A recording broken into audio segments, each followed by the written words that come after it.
Bonjour à tous, dans cette vidéo nous traiterons de deux identités fondamentales en management des entreprises, l'entrepreneur et le manager. Ces deux notions désignent des acteurs et des fonctions très différentes, mais nous verrons qu'elles ont tendance à devoir se rapprocher. Commençons par les caractéristiques de la logique entrepreneuriale.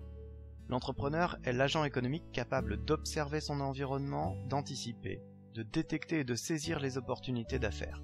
Selon Schumpeter, l'entrepreneur est la cheville ouvrière du capitalisme, c'est-à-dire le personnage central qui permet au système de se maintenir et de progresser.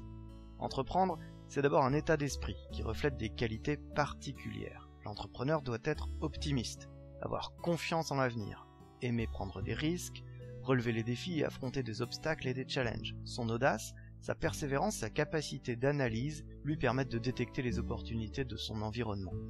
Essayons de comprendre ensemble la démarche entrepreneuriale. Pour cela, voyons exactement ce qui se passe dans sa tête. Pour Joseph Schumpeter, la démarche entrepreneuriale consiste à innover pour créer de la valeur. L'innovation est au cœur du processus entrepreneurial. Schumpeter désigne 5 formes d'innovation.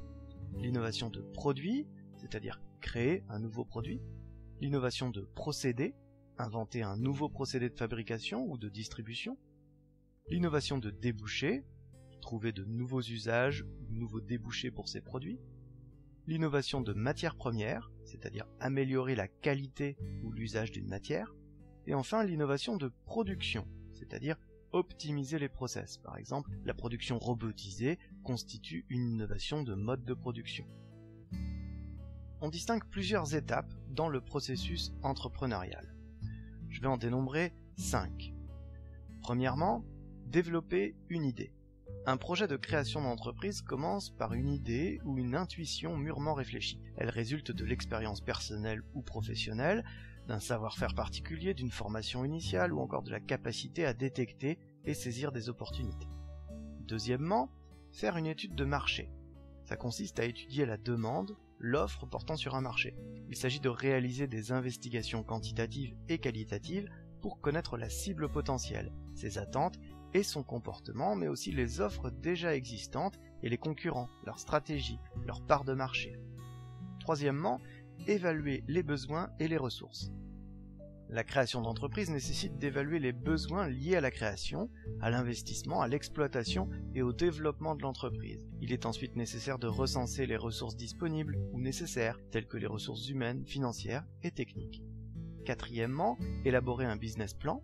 Alors, le business plan, c'est un document qui recense les objectifs, les besoins, les ressources, les délais et les prévisions en termes de chiffre d'affaires, les résultats d'exploitation et de rentabilité prévisionnelle. Cinquièmement, enfin, choisir un statut juridique. Il s'agit de l'étape ultime de la création de l'entreprise. Ce choix découle des objectifs et des stratégies poursuivis par l'entrepreneur en termes de risque et de gestion.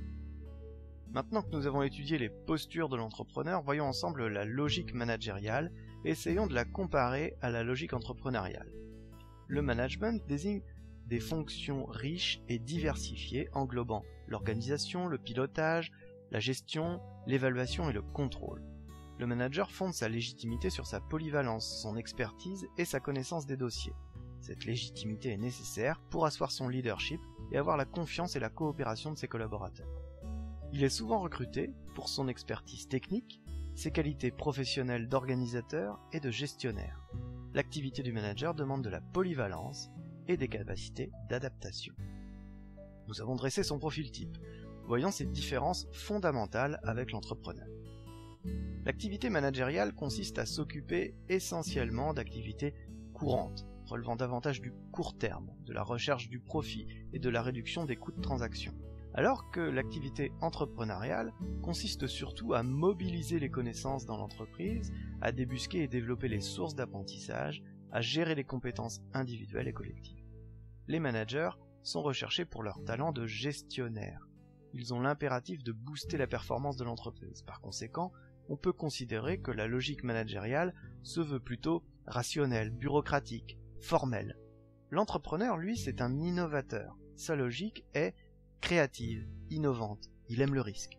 Donc on peut constater de réelles différences. Voyons maintenant ce qui fait se rejoindre leur profil. On parle de plus en plus de management entrepreneurial ou d'intrapreneuriat.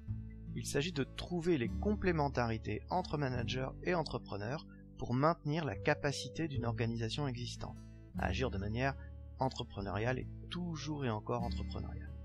Pour James G. Marsh, pour que l'entreprise reste durablement engagée dans un processus entrepreneurial, il lui faut deux choses.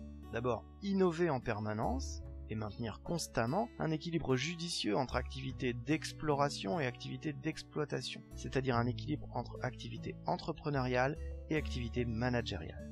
Et il faut renverser la tendance dans une entreprise qui se serait laissée envahir par le conservatisme et la bureaucratie.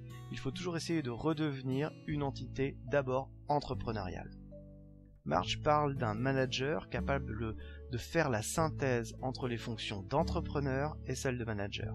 Les managers de demain doivent être capables de prendre des initiatives, de devenir de véritables entrepreneurs qui remplissent un double rôle, celui de gestionnaire, mais également celui d'homme réactif, innovant et audacieux. Merci à tous d'avoir suivi cette vidéo. Je vous retrouve bientôt pour la suite du programme. Nous nous pencherons sur les finalités de l'entreprise et sa responsabilité sociétale. À bientôt!